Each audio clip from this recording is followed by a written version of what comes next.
Hello again, everybody. Welcome to a new edition in the Let's Play series. As always, I'm your host, Ozifer, but since you got to know me so well, or a little bit, in the first episode of my Minecraft series, you can just call me Oz. Nice to meet you. I'm Oz, and you're my audience. For the moment, I hope. And as you can see by the lovely screen that we have here, I will be playing Pokémon Crystal version as the second of my concurrent Let's Play series. That's right, I will be playing, at the bare minimum, 2 Let's Play series simultaneously. I could be playing 3. I could be playing 29. It's up in the air, really. We'll see how things go, and how many videos I can churn out. 1, 2, 1, 2. But yes, I'll be playing Pokemon Crystal version, a game that I absolutely was enthralled by growing up as a young boy. I'm not so young anymore, of course, since this game was made in 2001. And I'm well past childhood, unfortunately. But yes, Crystal version is the third in the second generation of Pokemon main series games, of course. The first were the ones that started the phenomenon way back in the late 90s, with Red, Blue, and Yellow. Gold and Silver were the first two... Oh, Jesus. I've been talking so long we skipped ahead. We better get underway. I'm sure we can talk and walk at the same time. But let's start our new game. Of course, ooh. This is a good point here. Now, Gold and Silver, of course, naturally expanded upon the Pokemon universe. They improved with the increased amount of data storage that you could get on the Game Boy Color cartridge from the old Game Boy cartridge. But Crystal, in itself, as the third version, introduced a whole bunch of new features that have remained to this day in one form or another. The first of which we can see right here. Crystal was indeed the first of the Pokemon games to introduce the option to play as a girl. It's something that I'm sure many later players introduced to the series might take for granted, not knowing its origins. But in the first generation, you could only play as the male character, who is now known generally as Red. But we're going to play as the girl in the spirit of Pokemon Crystal.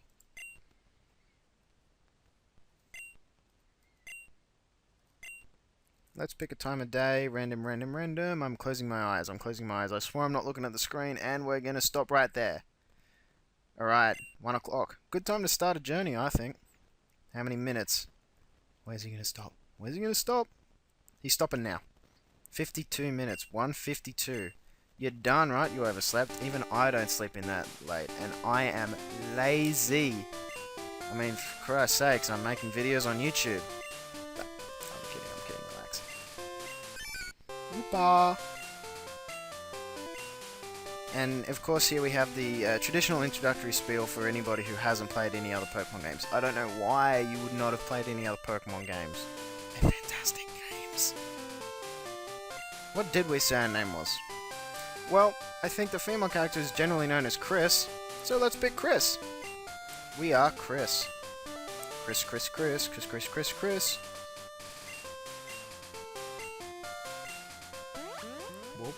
Whoop. Okay, now straight away, you could probably tell that the graphics are, of course, old, but they were pretty good at the time for a Game Boy Color game. We have our nice little bedroom here. We have a town map on the wall, which I don't think anyone really looks at. We are in the Johto region, and look at all these lovely places. We're going to visit each and every one of them in turn, starting... Come on, go forward. You're making me look like a fool, Pokemon game. Starting right here in New Bark Town.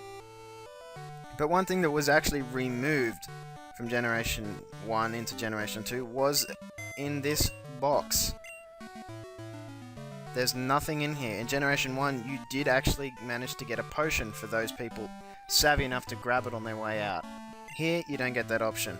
And in fact, I believe it was Generation 4 that did away with the option to store items in the PC, because, of course, in Generations 1, 2, and I think it might have been 3 as well, you have a limited amount of bag space. In Generation 1, you're allowed 20 items all up. In this game, you're allowed 20 items per pocket. See? We have a pocket for items, a pocket for our balls. Snigger. Pocket for key items, a pocket for TMs and HMs, of course tactical machines and hidden machines for those of you playing at home. And we can store 20 items in each of them, so that's a marked improvement from the first generation, where you were constantly swapping your items out. Now, let's go talk to this lovely lady. I think it's our mother. And no, that is not her lesbian lover across the table.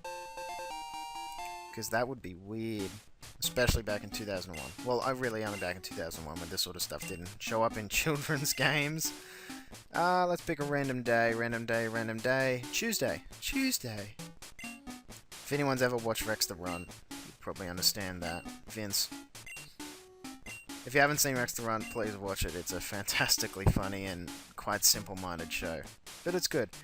Now, does anyone know how to use the phone? If you don't, please be sure to ask how in the comments below. Okay, now, this character here, this non-player, I believe is a precursor to the other gender character's mother in the Heart Gold Soul Silver games, which of course are the remakes of Gold and Silver, the original Generation 2 games. Heart Gold Soul Silver, of course, were in Generation 4.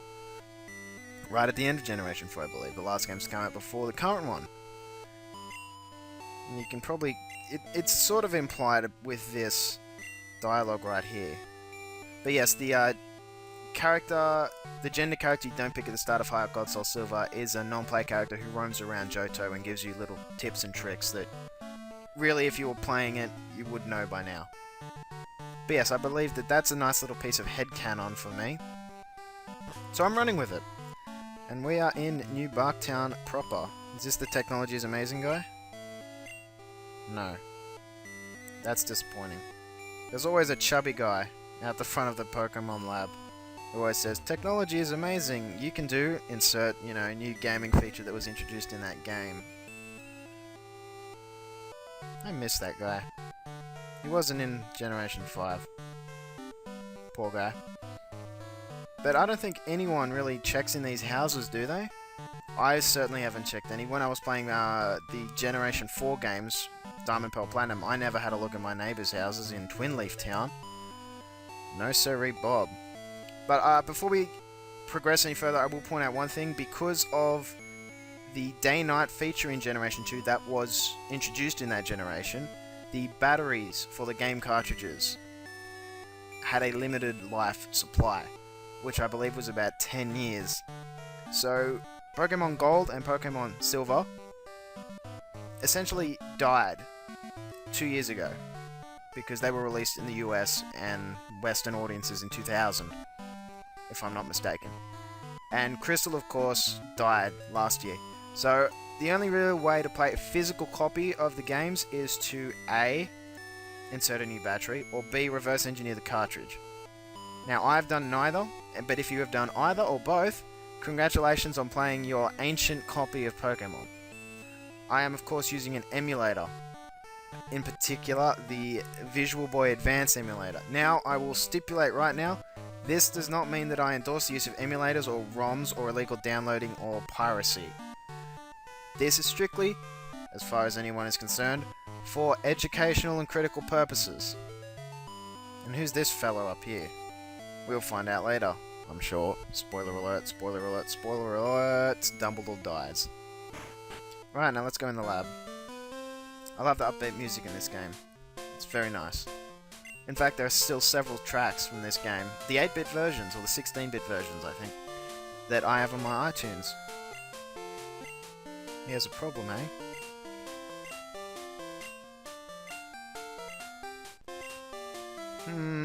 Oh, but I don't want to raise a Pokemon, Professor Elm.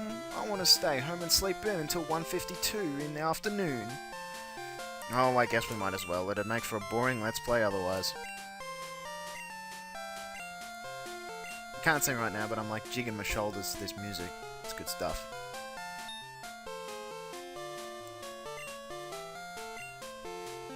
Oh, a useful feature in Visual Boy Advance is that you can speed up things. Forgive the intrepidly awful noise, but that really is speeding things up. I'll give a physical example at the moment, in a moment after this chatty professor is done talking. Oh my god, stop talking, you old man. Yes, walking, normal speed. Sped up, sped up, sped up, sped up, sped up, sped up. Now, if memory serves, there was actually a funny amount of fake tips that said that there were Master Balls and various other invaluable goodies hidden behind those 4 spaces in front of the bookshelves. Of course, Professor Elm never moves from this spot in the game, except in one particular instance, which was rumoured to be the part where you could sneak in behind him, or sneak in through this open window here, and nick all the hidden goodies on the ground. Of course, this turns out to be false, because trolls did exist back in 2001. Well, not necessarily trolls, but, you know, Now, we get our choice of 3 Pokemon. They follow the traditional Fire, Water, Grass, Elementary Triangle, or Type Triangle, depending on what kind of parlance you want to use. That's our word for the day, parlance. Look it up. We have Cyndaquil as our Fire type. No, we're not going to take it, but I have to explain things. Let me explain things, Professor. You're a man of science. You should know the need for explanation. We have the Water type Totodile. Look at him. Now he's gone. And last but not least, we have the Grass type. Cyndaquil is not the Grass type. I almost said Cyndaquil. My apologies, and it probably sounded like a creeper was about to blow up. That's actually Chikorita. Oh, you're off to a great start, Oz. 11, 12 minutes in, and you've already mispronounced the name. Oh. But, personal preferences aside, these 3 choices do actually represent some degree of difficulty level within the game. Because of the layout and structure of progressing through the game, picking a certain startup will make the game easier, or more difficult, or neither. Of course, Cyndaquil is typically thought of as the easy mode, because it has a decent amount of advantages over early gym leaders. Chikorita is almost universally thought of as the difficult choice, or the hard mode, because it has type disadvantages against the first gym leader and the second gym leader, and essentially the 4th, and the 6th, and the 7th, and the 8th. So yeah, not all that good. Totodile is essentially the intermediate choice. It doesn't really have a good or bad matchup unless you get later in the game, by which point it's really immaterial. So I think, in the interests of fairness, I'm going to go with my personal preference, and I'm going to pick Totodile. I got so used to that after playing Pokemon Puzzle Challenge. Pokemon Puzzle Challenge or Puzzle League? Whichever one was on the Game Boy. I got so used to these cries playing that game. But that's a story for another day, I believe. We're going to pick Totodile. And play the celebratory music! I have that as my text message ringtone.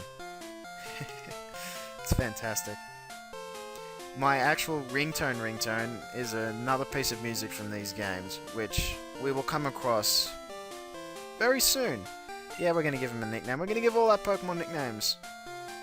Yes, in Generation 2, if you look in the top left of the screen, not all Pokemon had personalized icons or avatars.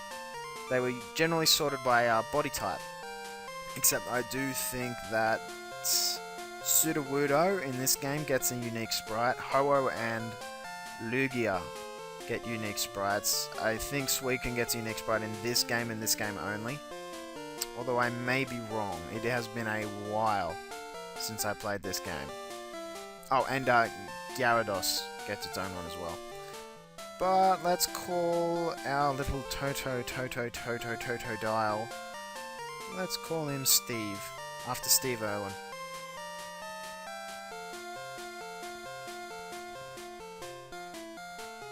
Because that guy's a champ. Poor guy. Knowing me, this Totodile's going to get knocked out by a Mantine. Too soon? And the old pedophile gives us his number. Not pedophile, Professor Elm. Oh, let us go already. I want to go out. I want to explore. I want to live. Ooh, free goodies. Ah, now see, that's where we get our potion from.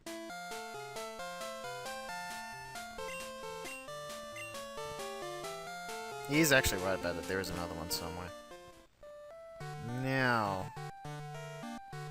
Oh, let's just get on with it.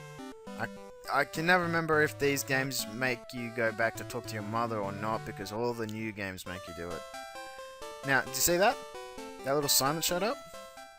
That was a new feature in Crystal as well. It actually told you where you were going into as you went in there. Now, I'm sure you're sick of this music going dun dun dun dun dun dun dun dun dun, and then fading, then coming back in. So let's get underway. Our Pokemon journey has officially begun. What'll be the first Pokemon we find? It is a... I'm gonna guess Pidgey. Oh, Pidgey! There's another thing. All Pokemon received animated sprites in Crystal. Now this periodically came back and went away as the games progressed. Ruby, Sapphire, Fire Red, the Red remake, and Leaf Green, the Green remake, because of course there were version differences in Generation 1 between Japan and the West, which I will not go into, because they are in the annals of history now. But yes, Crystal, Emerald version, Platinum version, and all Generation 5 games have animated sprites. For Pokemon, of course. Alright, now Pidgey, I'm just getting sick of it. I'm just going to speed this up a bit. Oh, get... Oh, I'm getting my ass kicked. Now, hang on a second. Oh yes, this is a unique feature to Generation 2. In no other generation of games will your starter Pokemon come with an item. Look at it. A berry. It's a berry. I'm going to take that off. I'm very much a hoarder when it comes to health items. I don't know what that says about me. But yes, the berry is a Generation 2 only item. Most berries in Generation 2 are... What am I saying? All of them are.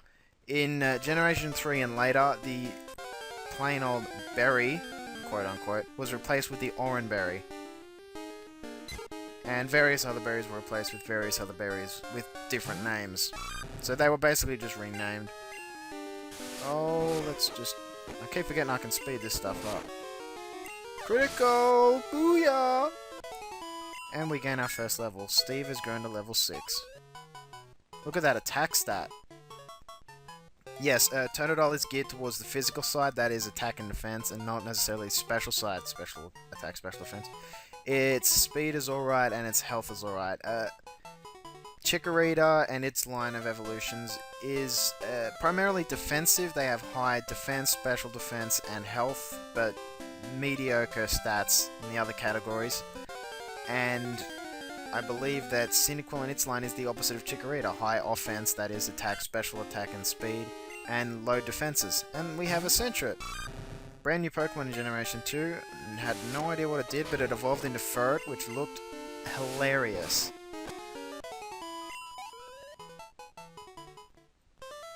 Now let's get up here and get this tree, which has a berry.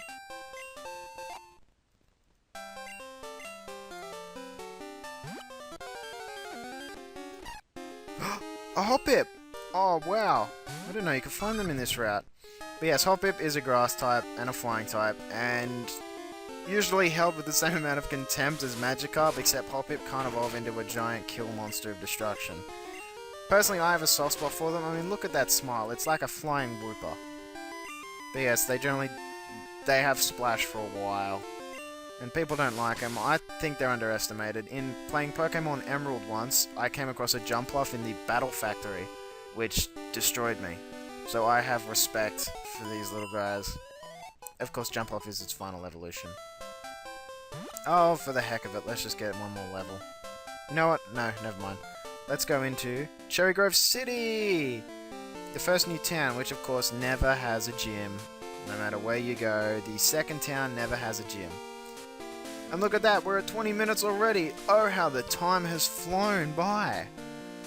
Well, I'm going to stop this video here, but thank you so much for watching the introduction to the Pokemon Crystal Let's Play, and I very much hope that you'll tune in next time. So thank you, and goodbye for now.